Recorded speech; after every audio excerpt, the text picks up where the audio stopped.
next speaker is not a YF, but she represents the spirit of YF as much as anyone who has ever walked in the bricky corridors of Ashoka. She has always gone out of her way to make each one of us happy, at least with the elective bidding.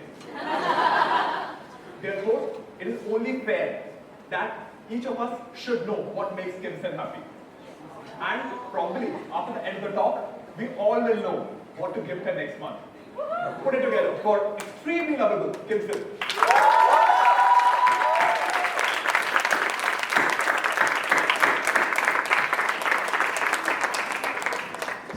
Talk about pressure, oh my God.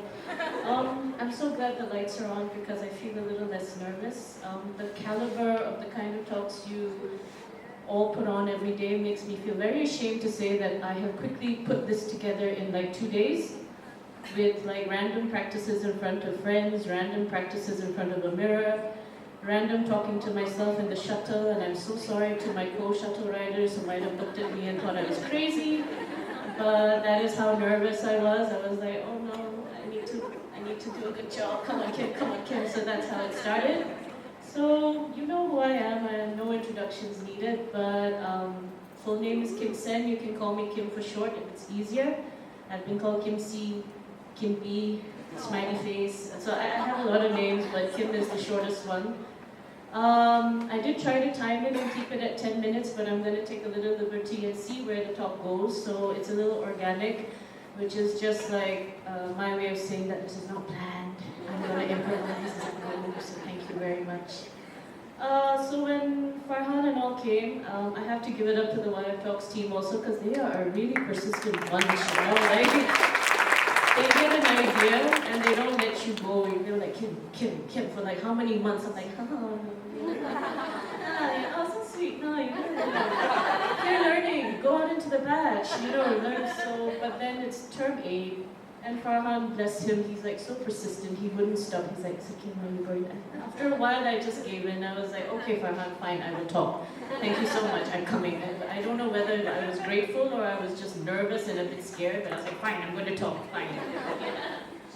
So he said, so just talk about things that make you happy. And I was like, oh my God, are you mad? Like, there's not one singular thing that makes me happy. There's like a multitude of things that make me happy. So he said, what's the title of your talk? I'm like, My Little Box of Joy? And he was like, that's nice. I was like, and then the way I went about explaining it was that, I guess I called it My Little Box of Joy because it may look like a tiny little box, but from out of it come a multitude of things that like, it's hard to categorize, but I just told him that I can't pick one single thing, so I was kind of going to do a composite of everything that makes me happy. So thankfully they've given me a lot of liberty to go with whatever idea I had first. So when I told my friends, good friends and my teammates also that I'm going to be talking, I like how with great confidence they immediately said, 2 things for sure she's going to talk about. I'm like, what? They're like, food and animals. And I'm like, yeah, I'm going to talk about food and animals. There's no escaping it. That's a big part of my life. But it was surprising that thinking about preparing for this talk actually made me really think about what are the things that make me happy, what are the things that are, you know, the fluff, the toppings, the frills, but what is it at my core that makes me happy and makes me who I am and makes me try to, you know, live my life according to those principles. So I was like, okay, so food actually belongs, not at the core, it actually belongs somewhere out here, and then animals actually belong a little bit closer to my heart. So I divided it into the little frills and then what I call the things that I keep close to me and things that I would say are like close to me and at my core of who I am and what make me happy. So I think I'll start with food. I love food, as you can tell. But anyway, I come from a food-loving family. We have just loved food all the time. And a lot of people were like, you're just a foodie, but that is true. But the thing is that actually food, I have a very emotional attachment to food, not in that bad way where you binge. I have binged, but I'm not saying about that. But food, the reason that food is a little bit emotional for me is because it reminds me of my family. It reminds me of breakfast, lunch, dinner, around a dining table, all of us. We made it a point as a family growing up that we would always eat together, no matter what the time. No matter what kind of food was on the table. And when my parents started thinking that we got too old for that, it's okay, let the kids eat. My sister was the one who put her foot down and said, no, we're a family, we're going to eat together. So my parents gave in and we started eating. And from my parents, we learned to try many different cuisines. So I remember my mom's cooking, I remember my dad's concoctions, because he didn't cook, he just concocted things. But from them, there were two important lessons regarding food that we learned, which was one, never complain about food.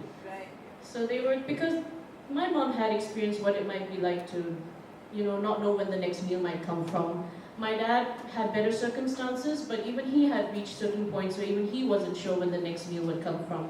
So both of them instilled in us from a young age, never complain about food. You don't know where the next meal may come from. And more importantly, think about the people who actually put the work and effort into preparing that food for you. So that was a rule around our family table, which is never complain about food.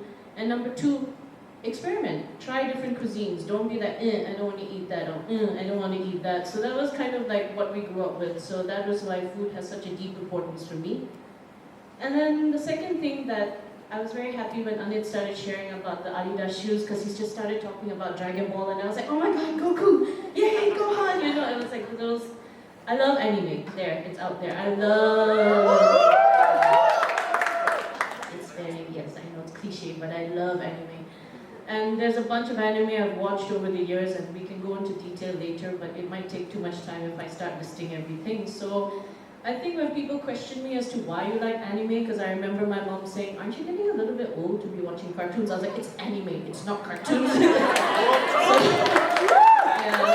I think the only way I can answer that is that anime is able to touch upon so many issues and topics that regular movies cannot. There's a gap there, and anime managed to fill that gap. And I always feel that I'm able to get a huge variety of genres, topics, taboo topics, topics that are always discussed from different angles and different perspectives. So I think that's why anime has stuck with me, and I think it will continue to stick with me, even if, God willing, I hit 40, 50, 60, I think I'll still be watching anime happily, it might be one of the oldest anime goer, so it'll always be with me, no matter how old I get. And then the third thing that I think not a lot of people know about me is that I follow what you call the tiny house movement. So the reason it started was that I used to wonder about, the world. I mean, how do we utilize our resources? Do you really need to live in a huge palatial mansion, or what does it really take to be happy? Do you need like a 3-story apartment, or do you just need a simple room, maybe the size of the stage, and having the most important items with you? And in doing so, can you actually be happy? Can you also be good to the environment? And can you actually also battle the problem that the world is facing now, which is lack of resources and abuse of resources? So there are 2 channels that I do follow on YouTube. One is called Living Big in a Tiny Home, New Zealand. That's a New Zealand guy. He goes around the world. Awesome. I learned so much from it. And there's another YouTuber I follow called Kirsten Dirksen. And she goes all around the world, different parts of the country, different parts of different countries also. And she's multilingual, so she's able to get access to all these places. And a lot of her topic deals with microspace management, learning how to live in a small space, learning how to live in a small space innovatively. So if you ever get time, feel free to go through some of those videos, because they're quite an eye-opener. And people have been very honest about themselves on the stage, and I guess it wouldn't be fair also if I don't also open up and be as honest as I can be as well, which brings me to the meatier topic that I'm going to discuss, which are what is at the core of me, like what makes me me, what do I live by, what makes me happy. So I realized that preparing for the YIF Talks actually forced me to sit down and actually give a hard think about what are the things that are important to me, and if I had to be asked, like today, and to stand up on a stage and talk about it, so what are the things that I hold dear to me, what are the things that I try to live my life by? And I realized it actually came down to 4 Fs.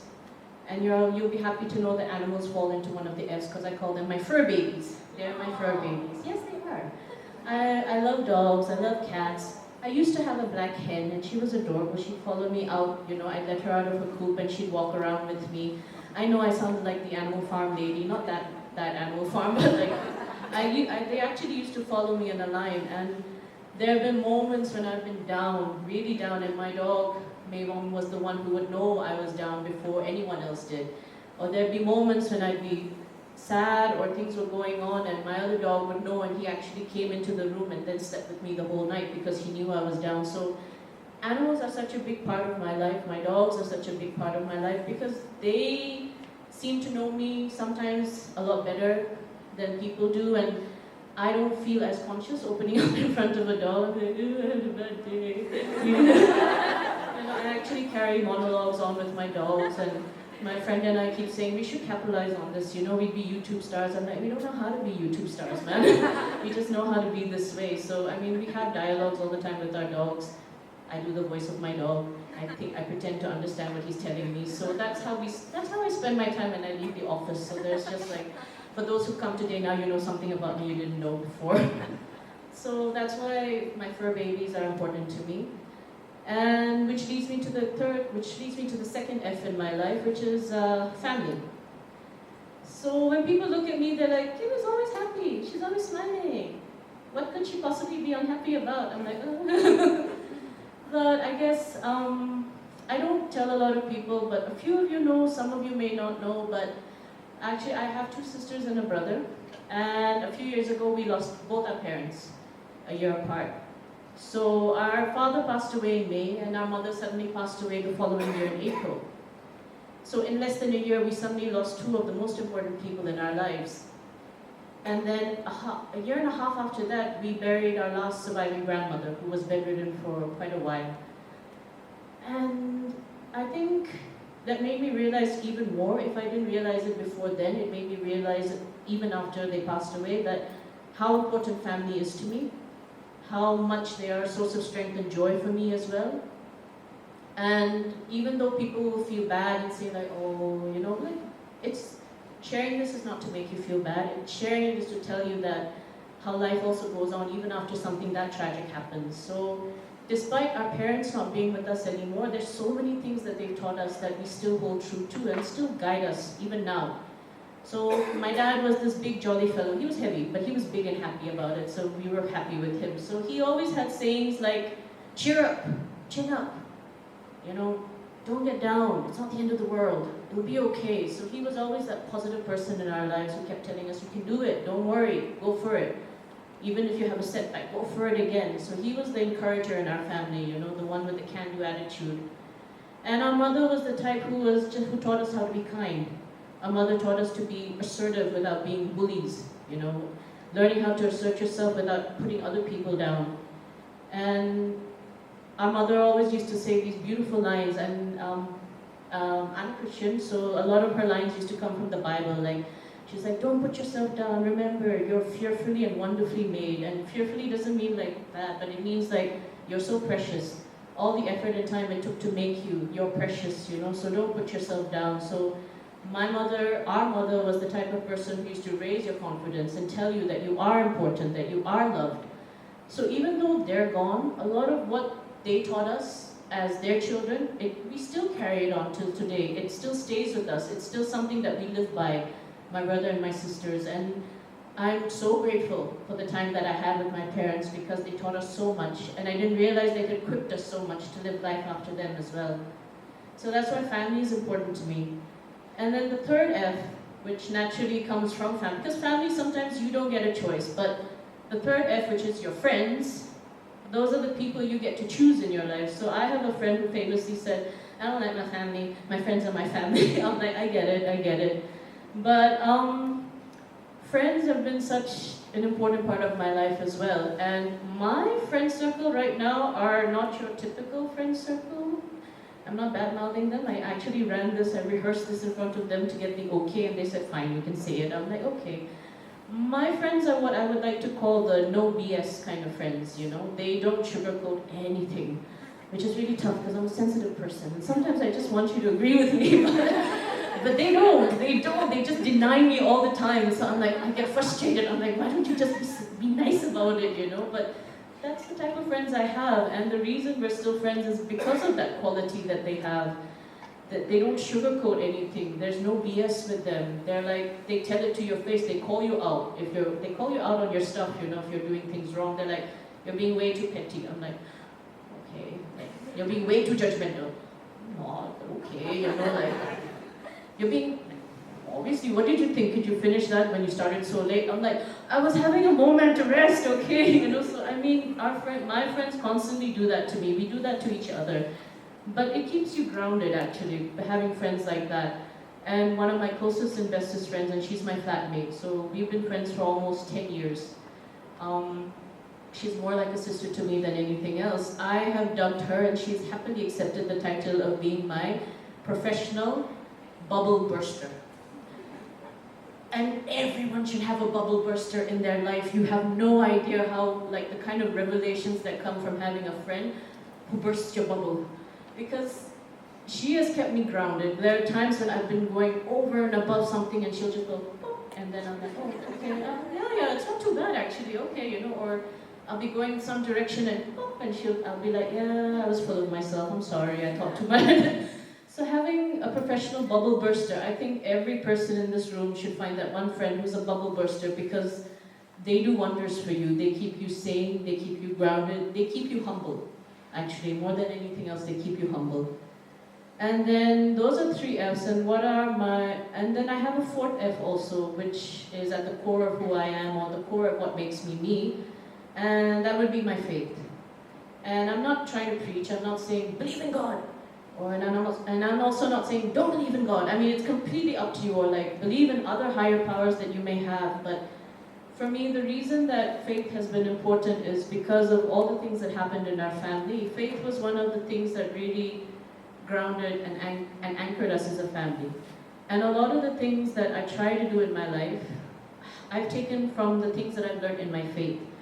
So if I had only one thing to share tonight about my faith, it would be the one line that I try to stick to, which is, and I fail also at this, but I try my best, is, do unto others as you would have done unto yourself. Which means, treat others the way you want to be treated. It sounds simple, but it's not easy. There are days when people really test you and you're like, you know, but treat others the way you want to be treated. If you want to be heard, you have to learn to listen to other people. If you want to be respected, you have to learn to respect other people.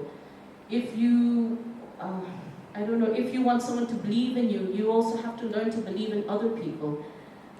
You have to learn to treat other people the way you want to be treated. And that's something for me that I've taken from my faith, and that I try my best to adhere to, and I try my best to implement that in my life. So when fellows come, and thank you, Suchinder, it was so sweet of you to say that I try, but if you see me smiling, or me trying my best to be patient when there are issues with grades, or elective bidding, or I'm not happy with this course, or the professor's not taking, a lot of the time I listen because I also want others to listen to me. So I give a person that courtesy, and I try my best to listen to others as well.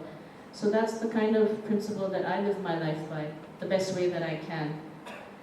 And Farhan asked me, so what would your message be to fellows if you had to give a message? I was like, oh, pressure, man, pressure. But I think I'll summarize it in 4 points if I can.